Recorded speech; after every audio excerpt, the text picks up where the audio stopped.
tahan, sabar menahan, hingga nantimu juga sayang. Tapi sayang, kita berjauhan.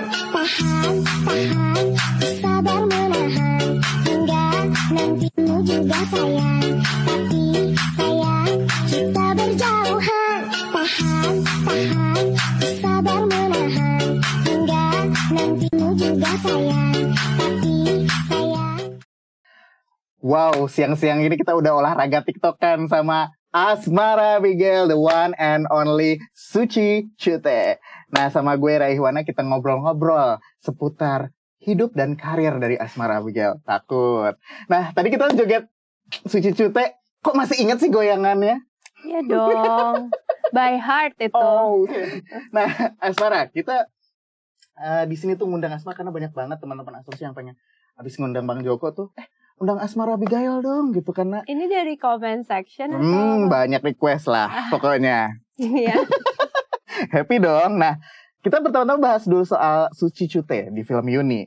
Nah, kita tahu kan film ini tuh garapannya Teh Kamilandini ya. Dia itu tetap teh.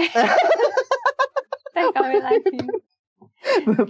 Nah, ini dapat apresiasi di kancah internasional gitu. Dia dapat platform prize dari Toronto International Film Festival. Wow, tahun 2021 ya waktu itu ya. Iya, lagi lumayan heboh pandemi dan belum bisa traveling kan waktu itu. Betul, Untung Mbak Dini bisa ke sana walaupun karantinanya waktu itu aku ingat dia 2 minggu deh kayaknya di hotel. Oh, sudah sempat karantina dulu sebelum datang ke event itu gitu ya. Oke, nah terus ya congrats dulu deh buat Yuni dan Asmara Abigail karena ini kita baru ketemu lagi nih gitu kan, so congrats. Terima kasih. Sukses terus pokoknya, ditunggu nih film-film yang model-model kayak gitu. Suci Cute itu bakal is back lagi gak sih? Gitu bakal is back. Harus ada sequelnya gak sih ini tuh? Kita lihat ya, apakah ada The Returning of Suci Cute. Atau spin-off dari Suci Cute ya kan. Tapi yang mau ditanya nih, itu kan berkesan banget nih tokohnya. Dia tokohnya unik. Dan bahkan di banyak interview Asmara bilang si Suci Cute ini tuh tokoh yang komikal. Dia jadi bawa sisi humor tersendiri di dalam filmnya. Tapi yang aku suka sebenarnya dia nggak dibikin buat lucu-lucuan ya. Jadi kayak ya orang menganggap dia lucu, padahal dia sebenarnya menjadi dirinya sendiri aja. Gitu. Jadi suasana itulah yang membuat orang jadi geli gitu, lucu gitu ya sama dia. Tapi pertanyaannya itu waktu ditawarin peran Asmara, lo jadi Suci Cute ya gitu. Gitu gimana sih perjalanannya? Boleh cerita nggak? Jadi waktu itu Mbak Dini sama Mas Iva memang mau bikin pitching untuk Yuni ke beberapa festival. Waktu itu seingat aku Torino Film Lab. Jadi untuk dapat funding. Nah, mesti bikin demo dulu. Nah, waktu itu kita bikin demonya dulu. Kebetulan aku yang jadi Yuni sebelum kita mendapatkan Yuni yang aslinya. Terwinda ya. Setelah itu aku ditawarin peran jadi Suci Cute, tapi waktu itu namanya Cici, belum Suci. Okay. Terus ya aku tentu tertantang gitu, maksudnya Mbak Dini menjelaskannya tuh kayak ini ada peran yang menginspirasi Yuni gitu kan, terus ya maksudnya dengan cerita Yuni yang aku kenal, karena kita kan syuting bareng untuk demonya, ya maksudnya penting juga buat aku untuk memberikan sosok perempuan yang menjadikan inspirasi gitu. Dan perempuan itu ya ada di sekitar Yuni, bagian dari lingkungan Yuni, dan mungkin dulunya perempuan itu juga mengalami nasib yang sama dengan Yuni gitu. Dan jadi pengalaman hidupnya yang keras membuat perempuan ini tuh akhirnya bisa menentukan nasibnya sendiri, walaupun dengan keterbatasan yang ada gitu, keterbatasan pendidikan, terus dia juga belum tentu bisa milih dia mau ngapain gitu, tapi tetap dia bisa jadi hero gitu buat Yuni. Dan akhirnya pas kita ke Serang untuk research karakter, akhirnya aku dipertemukan dengan Teh Imel. Nah, Teh Imel sosok aslinya nih. Sosok asli ada di film Yuni yang selalu sama aku di salon. Yang joget di belakangnya. Yang joget di belakang aku dan suka lewat-lewat kan kalau di salon. Nah, Teh Imel dari pertama ketemu udah pakai kaos Imel Cute dan dia memperkenalkan dirinya Imel Cute. Bukan Imel cute. Jadi beneran Suci Cute terinspirasi dari Teh Imel gitu dan cerita hidup Teh Imel. Jadi sih aku makasih banget sama Teh Imel. Jadi udah bener-bener ada role modelnya.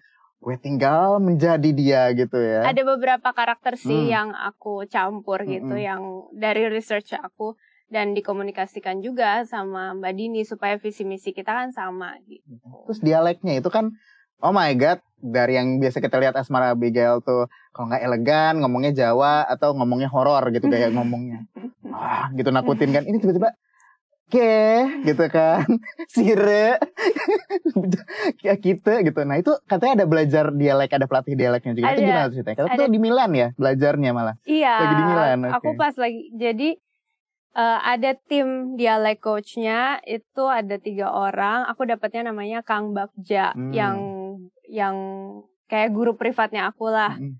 Nah dari awal kita tulis ulang dialognya dengan bahasa Jaseng gitu kan, karena skripnya kan pakai bahasa Indonesia.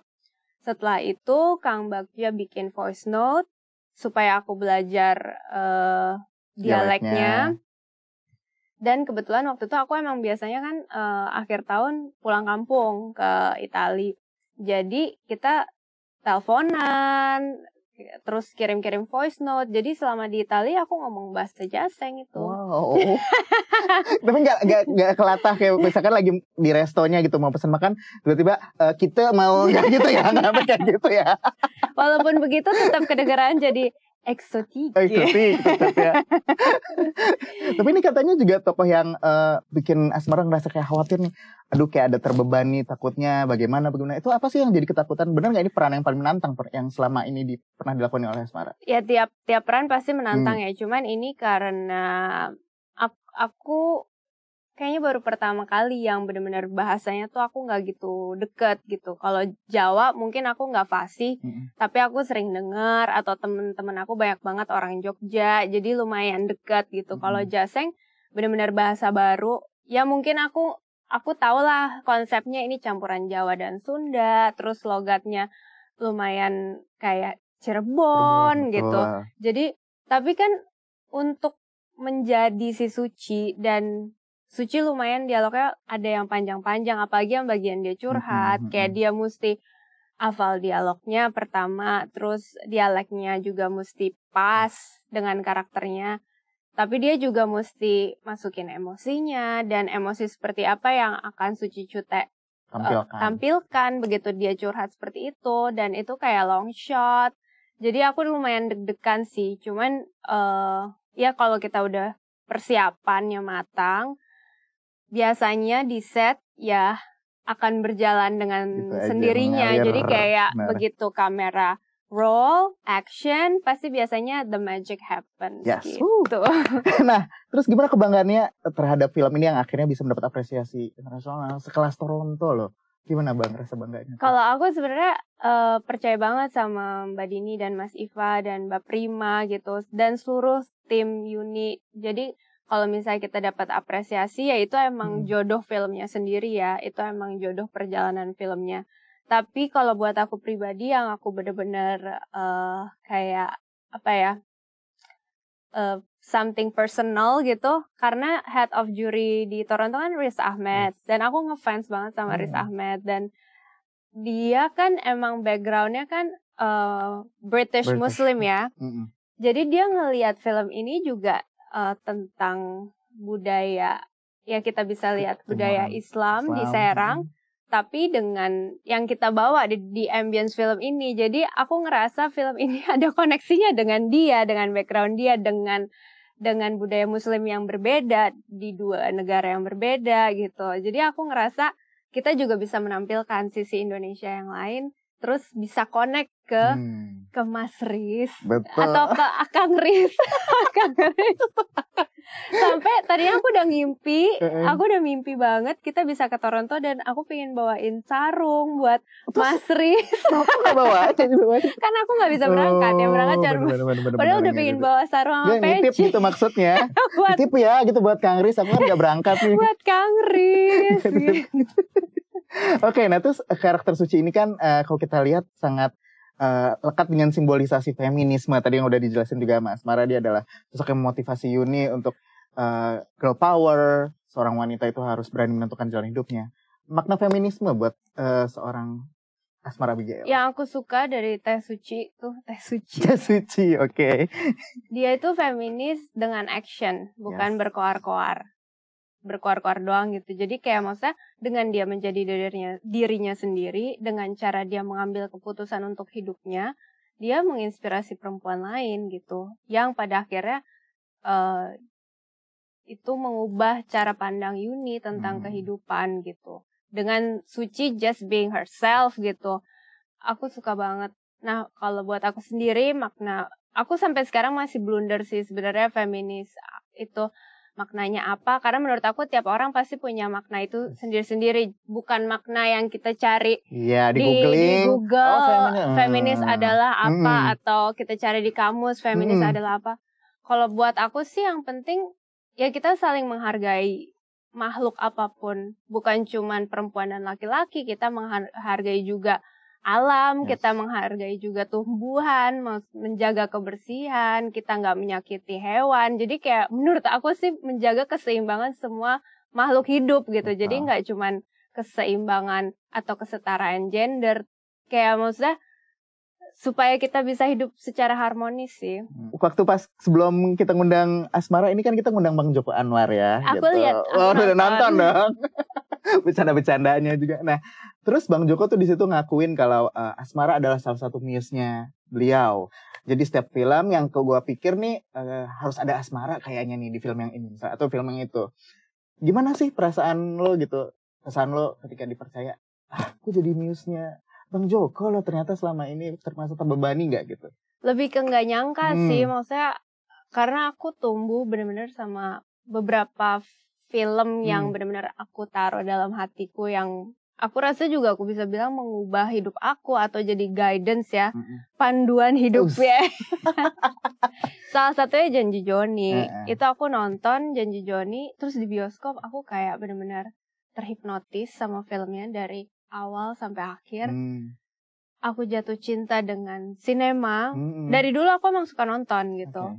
Tapi benar-benar ini toh industri film tuh kayak gini gitu kan. Begitu dengan terjunnya. Dengan melihat Janji Joni kan ada scene syuting, scene premiere gitu kan. Jadi kurang lebih kayak gini.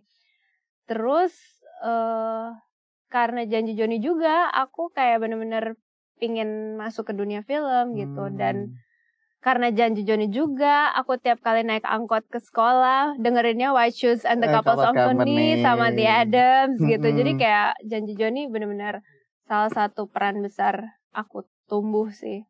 Itu kayaknya aku SMP. Terus kalau waktu ketemu sama Bang Joko itu gimana sih sampai akhirnya perjalanan bisa diajak main film sampai sekarang? Nah, jadi buat aku yang benar-benar ngefans sama Abang, dan dari dulu aku lumayan bisa dibilang stalking ya, cuman nggak serem ya sebagai stalker.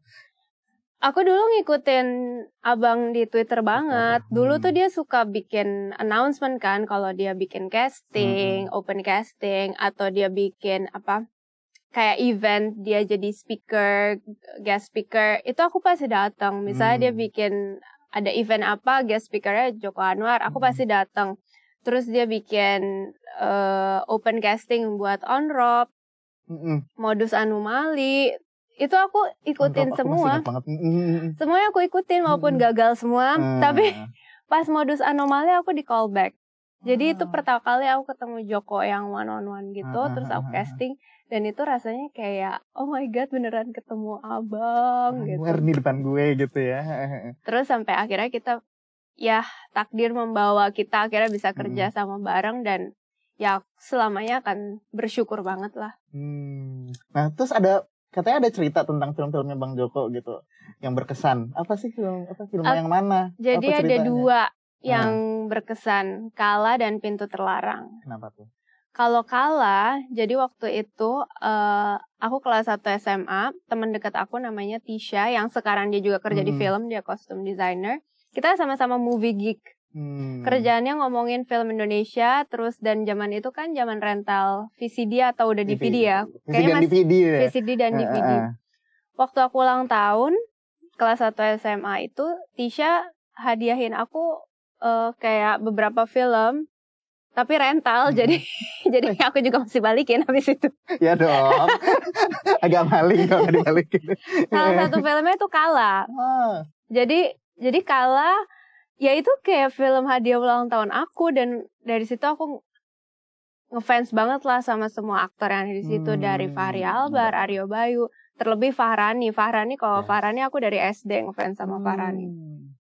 Nah, itu cerita menarik buat Kala. Kalau Pintu Terlarang lumayan absurd ceritanya. Kayaknya waktu itu aku SMA atau udah kuliah ya.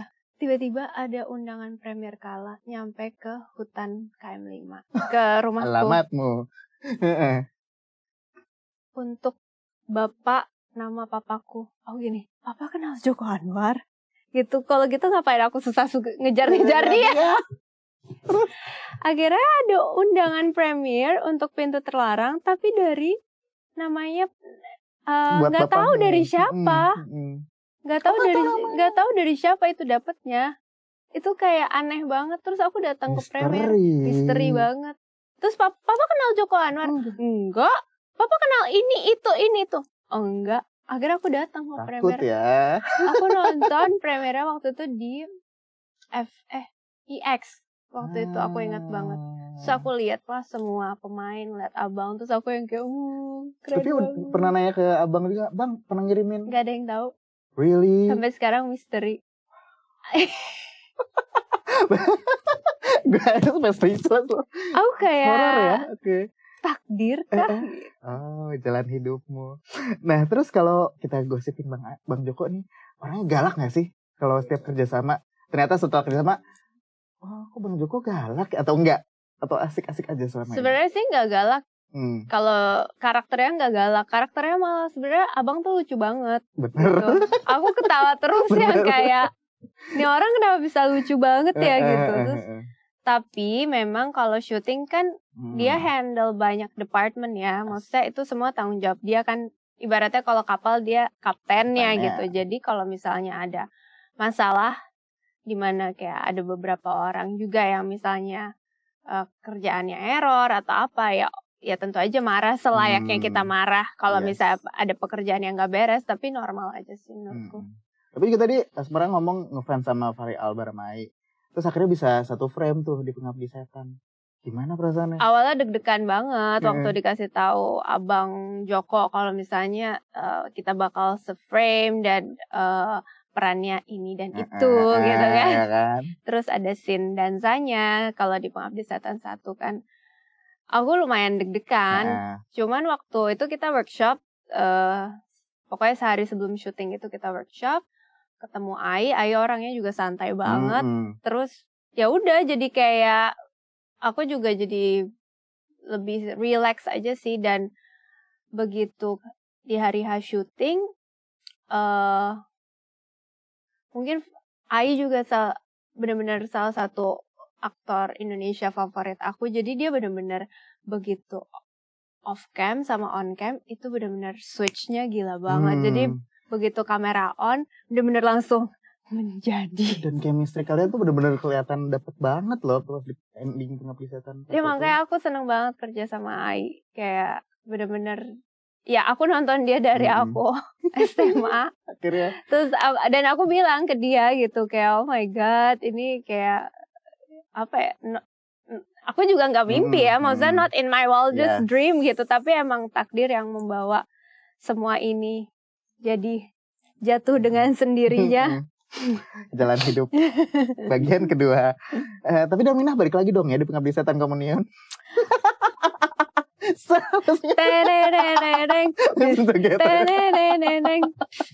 Misteri ya.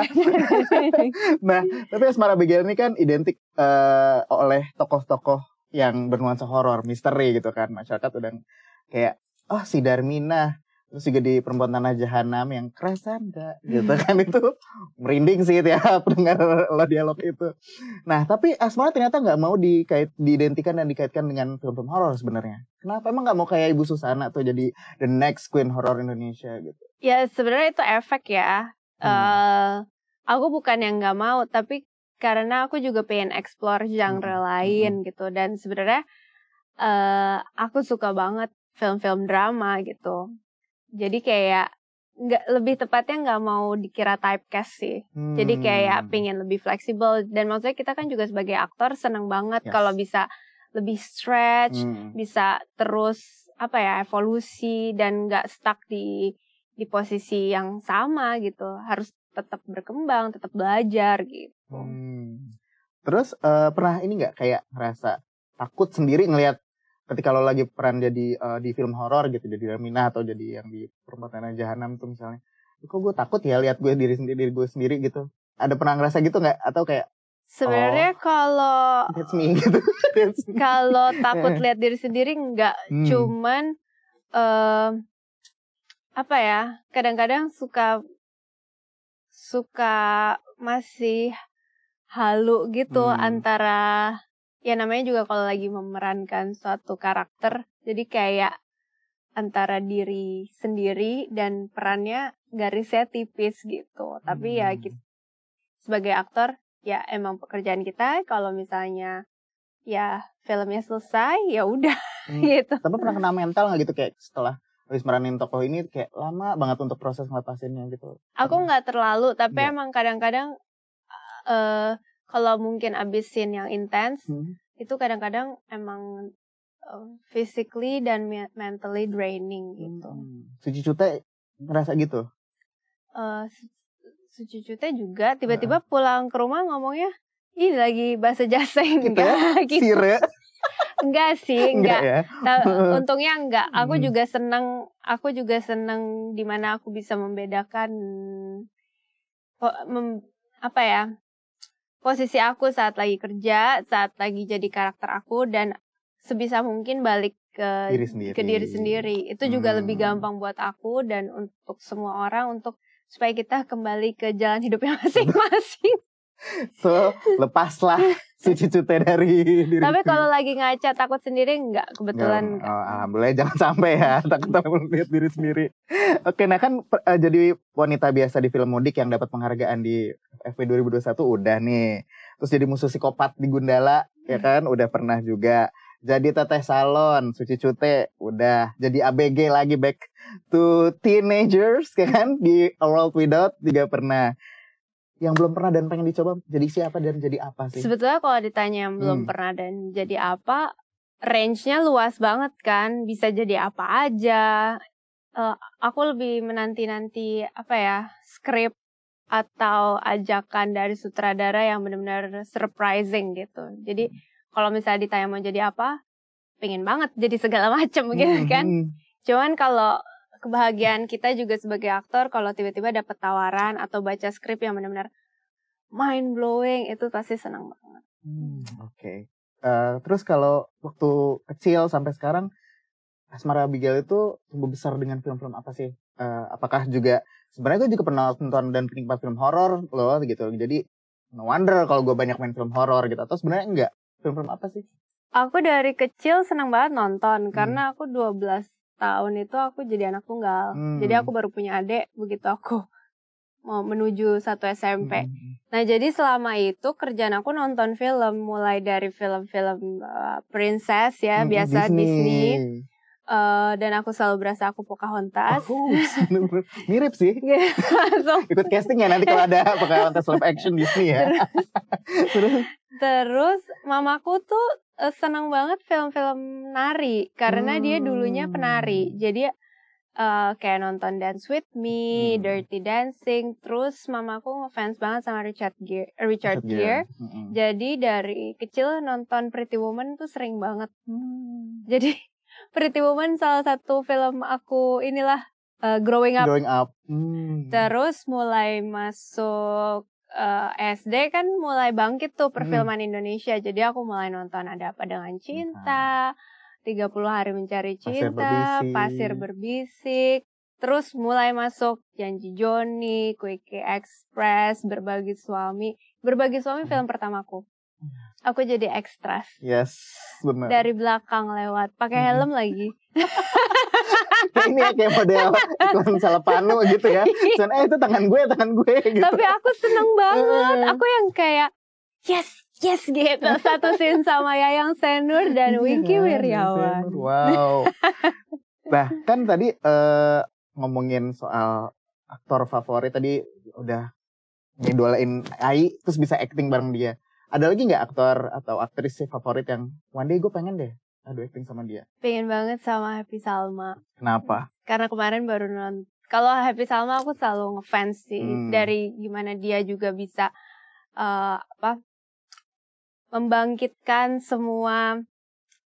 Itu kan passion dia ya, sastra. Tapi gimana dia bisa menyalurkan itu jadi teater, terus ngajak aktor-aktor muda untuk terlibat. Jadi dia kayak buka wahana gitu buat kita dengan Titi Mangsa Foundation-nya gitu. Dan kemarin terakhir aku nonton Inggit dan benar-benar ya ini gila banget ya. Kayak itu aku udah gak ngerti lagi proses kreatifnya kayak gimana. Dan aku ngefans banget sama Arswendi Bening. Suaran. Bukan udah adu acting juga. Iya, tapi satu film lah. Belum. Di Gundala kita satu scene tapi cuman sekelibat gitu. Oke. Terus kalau buat orang nih yang pengen menjadi aktor dan aktris seperti Asmara Abigail gitu, itu apa sih skill dan mental yang kayak gimana untuk dipersiapkan untuk menjadi seorang aktor dan aktris yang profesional khususnya ketika di industri gitu? Benar nggak? Setuju nggak kalau yang namanya aktor, aktris itu nggak boleh cuma tampang modal? Ya, modal tampang kebalik. Sebenarnya modal tampang mungkin aku bisa lebih koreksi ke punya tampilan yang menarik ya. Jadi mau bentuknya kayak apa harus eye catching atau menarik. Jadi begitu kita casting atau kita datang ke event atau kita kenalan sama orang tuh inget kita. Aku bisa ada di sini, bisa masuk ke dunia film. Waktu itu datang ke premiernya Cokro Aminoto. Dan aku kan emang anak fashion kan, kuliahku fashion. Jadi waktu itu aku pakai dressnya dan Jo Hyoji, terus aku makeup sendiri. Dan zaman itu aku sering banget makeup pakai eyeshadow merah, lipstick ungu. Kenalan sama Mas Garin dan next project dia mencari itu siapa sih perempuan yang bentuknya surrealis kata dia gitu. Dan akhirnya dikasih tahu sama Paul Agusta kalau itu aku. Akhirnya dapat callingan casting. Jadi menurut aku tentu harus menarik gitu. Jadi orang ingat. Dan kalau untuk menurut aku skill acting aku juga nggak tahu ya, karena aku sendiri juga nggak ada background edukasi yang formal tentang acting gitu. Aku ambil beberapa kelas acting yang short course, tapi aku bukan anak teater gitu. Tapi aku tetap pingin terus belajar, dan kalau misalnya ada kesempatan untuk ambil short course, aku pingin ambil. Tapi menurut aku yang paling penting adalah kita mesti suka sama film, cinta sama film, dan dictionary film harus luas gitu. Jadi nggak cuman Hollywood aja gitu. Kita juga mesti ngerti jenis-jenis atau pergerakan sinema di belahan dunia yang lain, atau kamus-kamus dari sutradara atau secara pemain film. Dan nggak cuman itu, karena film kan dia dapat inspirasinya dari sastra, dari lukisan, dari filsafat, dari segala macam. Jadi menurut aku kalau kita punya pandangan yang luas tentang kehidupan, kita pasti juga bisa memainkan kehidupan itu dengan banyak sisi gitu. Harus pinter nari juga nggak sih aktor tuh? Karena kan Asmara ini juga pinter nari nih.